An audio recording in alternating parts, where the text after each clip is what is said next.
Je me couche et je dors en paix, car toi seul, Éternel, me fais habiter en sécurité. Psaume chapitre 4, verset 8.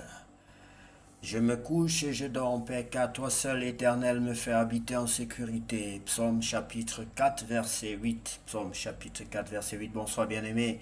C'est l'heure de la prière et de la repentance en cette nuit du 21 avril 2025. Prions ensemble.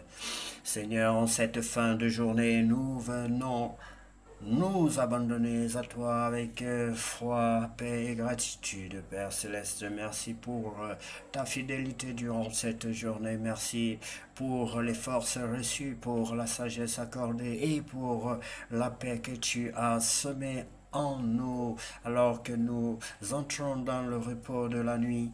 Veille sur nos pensées, nos familles et nos maisons, que ton esprit nous enveloppe et que ton amour nous rassure. Ta parole nous dit, je me couche et je dors en paix, car toi seul, Éternel, me fais habiter en sécurité. Psaume chapitre 4, verset 8. Oui, bien-aimés, soyez bénis. Si c'est la première fois, si vous n'avez jamais reçu le Seigneur Jésus-Christ dans votre vie comme votre sauveur personnel et votre Seigneur, c'est la chaîne de la nouvelle naissance. Oui, bien-aimé, vous pouvez donc faire cette prière après moi. Vous pouvez répéter cette prière après moi d'un cœur sérieux, bien-aimé.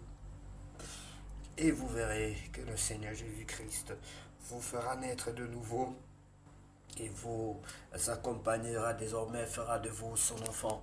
Alors tu vas dire ceci: Seigneur Jésus-Christ, Seigneur Jésus-Christ, je reconnais que je suis un pécheur. Je reconnais que je suis un pécheur. Je suis dans un état lamentable. Pardonne-moi, Seigneur. Je suis dans un état lamentable. Pardonne-moi, Seigneur. Sauve mon âme. Sauve mon âme. Lave-moi par ton sang, lave-moi par ton sang, purifie-moi, purifie-moi et entre dans le temple que je suis, entre dans le temple que je suis, je t'invite dans le temple que je suis, je t'invite dans le temple que je suis, je t'invite dans ma vie comme mon sauveur personnel et mon Seigneur, je t'invite dans ma vie comme mon sauveur personnel et mon Seigneur, je t'en supplie Seigneur, baptise-moi par ton Esprit Saint. Baptise-moi par ton Esprit Saint et remplis-moi de ton Esprit Saint. Je t'en supplie, Père Saint, au nom de Jésus-Christ de Nazareth. Car toi seul revient la gloire, la puissance et l'honneur pour tous les siècles. Amen. Bien-aimé, si tu as fait donc cette prière de tout ton cœur, sache que le Seigneur n'est pas un homme pour mentir, ni le Fils de l'homme pour se repentir, mais ce que sa bouche dit, sa main l'accomplit. Disons la parole de Dieu, bien-aimé. Je veux te féliciter personnellement d'avoir accompli ces grands pas de la vie, de t'être donné en entier au Seigneur Jésus-Christ de Nazareth.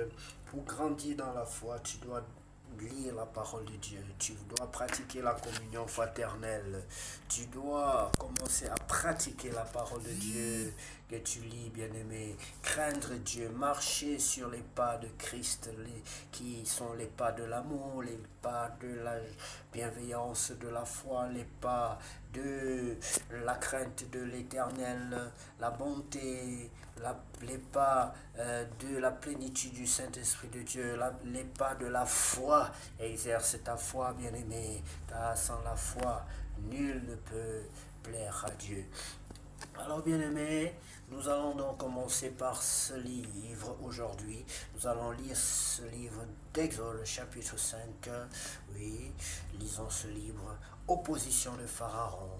Moïse et Aaron se rendirent ensuite auprès de Pharaon et lui dirent: Ainsi parle l'Éternel, le Dieu d'Israël. Laisse aller mon peuple pour qu'il célèbre au désert une fête en mon honneur. Pharaon répondit: Qui est l'Éternel pour que j'obéisse à sa voix en laissant aller Israël? Je ne connais point l'Éternel et je ne laisserai point aller Israël. Ils dirent, le Dieu des Hébreux nous est apparu, permets-nous de faire 3 journées de marche dans le désert pour offrir des sacrifices à l'Éternel afin qu'il ne nous frappe pas de la peste ou de l'épée. Et le roi d'Égypte leur dit, moi, attention, Moïse et Aaron, pourquoi détournez-vous le peuple de son ouvrage? Allez à vos travaux.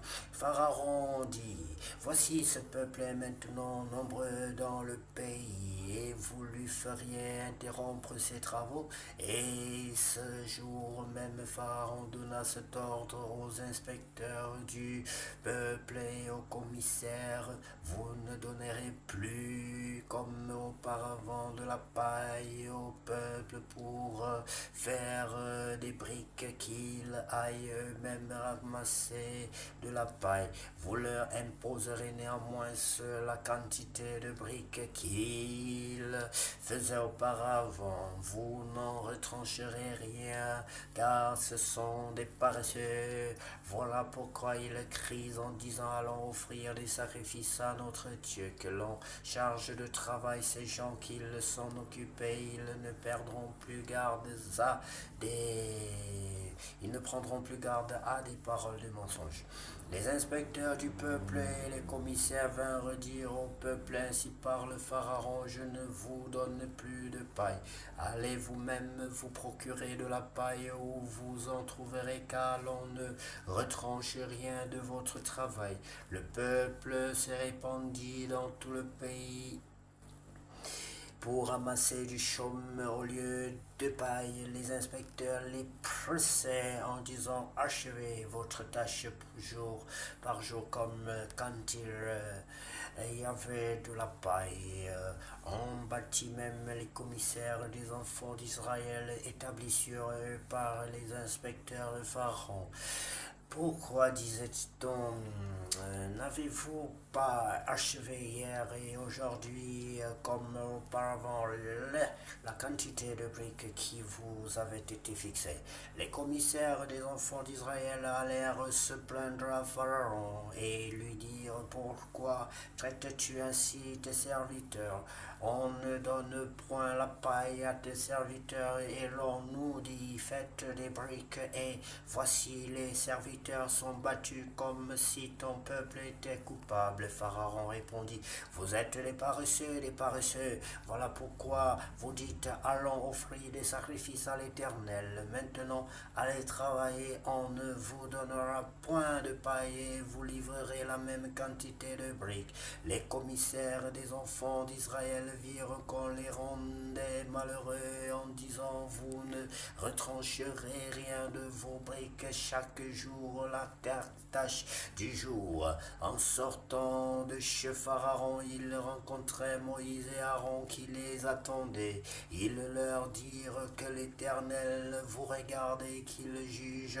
Vous nous avez rendu Dieu à Pharaon et à ses serviteurs. Vous avez mis une épée dans leurs mains pour nous faire périr. Moïse retourna vers l'Éternel et dit, Seigneur, pourquoi as-tu fait du mal à ce peuple? Pourquoi m'as-tu envoyé depuis que je suis allé vers Pharaon pour parler en ton nom? Il fait du mal à ce peuple et tu n'as point délivré ton peuple. Béni sois-tu, Seigneur, pour ta parole. Ta parole, c'est la vérité, ta parole, c'est la vie, ta parole nous guérit. Sans ta parole, nous ne sommes rien et nous ne pouvons rien faire sans elle. Ce que tu fais pour nous, Seigneur, est au-delà de ce que nous pouvons penser ou imaginer. Ce que tu fais pour nous, personne ne peut le réaliser. Car toi seul, Seigneur, revienne la gloire, la puissance et l'honneur pour tous les siècles. Amen. Ce que Dieu fait est inimaginable. Ce que Dieu fait, personne ne peut réaliser. Ce que Dieu... Bien-aimé, que Dieu vous bénisse et que cette nuit soit très paisible pour chacun de vous au nom de Jésus.